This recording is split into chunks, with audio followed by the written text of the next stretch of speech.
Lorsque je conseille à mes clients d'éviter les huiles végétales, ils me répondent souvent qu'ils n'utilisent que de l'huile de canola, comme si celle-ci était une option plus santé.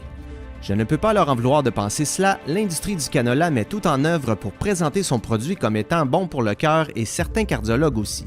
Ils prétendent que l'huile de canola est riche en oméga 3.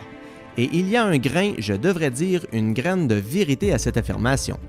Mais le problème, c'est que l'oméga 3 est un autre gras polyinsaturé, ce qui signifie qu'il est facilement endommagé pendant l'extraction et encore plus lorsqu'il est exposé à la chaleur, ce qui fait que l'huile de canola est l'une des pires pour la cuisson. Contrairement à ce que l'on entend souvent dire à la télévision, les huiles dont le point de fumée est le plus élevé ont tendance à avoir les produits les plus oxydants lors de la cuisson. Une étude publiée dans le numéro de juin 2018 d'une revue scientifique intitulée « Évaluation des modifications chimiques et physiques de différentes huiles commerciales pendant la cuisson » a révélé que l'huile de canola était bel et bien la pire pour la cuisson. Celle-ci s'est classée parmi les huiles les moins stables et les plus susceptibles de produire ce qu'on appelle des composés polaires nocifs. Les composés polaires sont produits lorsqu'une huile se dégrade sous l'effet de la chaleur.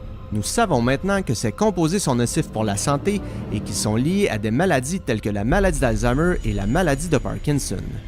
Dans cette même étude, les auteurs notent qu'en plus des composés polaires, l'huile de canola a produit des taux très élevés de gras trans. Intéressant.